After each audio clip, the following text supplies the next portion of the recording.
Three underrated players from the 2010s. Number 1 is Paul Millsap. I just want to say some of these players did play in the 2000-2010 era a little bit, and also some of these players may still be playing today. But we're talking about how in the 2010s, they were in their prime of primes, like playing really well, like showing out, and their impact on the game has been gone under the radar. Like Paul Millsap. Paul Millsap was a 4-time All-Star, 4 years back to back.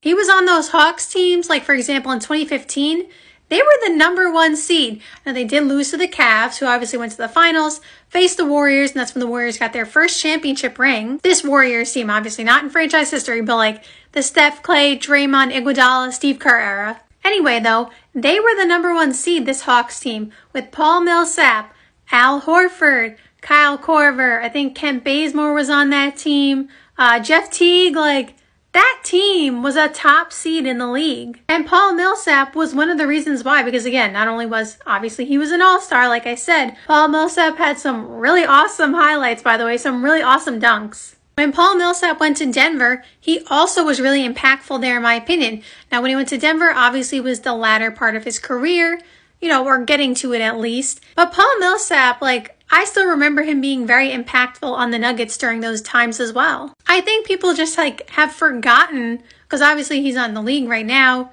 and I assume at this point he's technically retired. He probably hasn't played, he didn't play last year. Maybe he played the year before. I don't know if 2022 was his last year, or maybe it's 2021. But Paul Millsap was doing his thing in the league, like, do not forget about him. Number 2 is Trevor Ariza. Trevor Ariza was in the league for what seemed like 1,000 years. I don't mean that in a bad way. Like, I mean that in the sense that, like, he was in the league for such a long time. And in order to be in the league as long as he was, you have to be a good player. He was on the Lakers. Like, he played on a bunch of teams. But, you know, the Lakers with Kobe, and I think Pau Gasol was on that team. So, like, he was on that team doing stuff. He was on the Rockets, which I'm sure people nowadays probably remember him, you know, being on the Rockets because he was on there, you know, more recently, like the James Harden Rockets with Eric Gordon. I think Ryan Anderson was on that team. Like, he was on those teams. Trevor Ariza, especially during, like, his Rockets days and stuff like that, he was one of the best 3-and-D guys in the league. Like, obviously, he could knock down the 3. That's what that means. But he also was a really good defender. He made his teams better. Like, he had a positive impact on the court. And although maybe, like, he wasn't a 4-time All-Star like Paul Millsap, he still had his impact on the league. Because teams kept bringing him in. So clearly he was doing something right.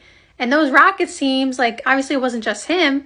But, you know, before facing the Warriors, who knocked them out, you know, those times, you know, they made it to the Western Conference Finals, stuff like that. But let's not forget about Trevor Ariza, too.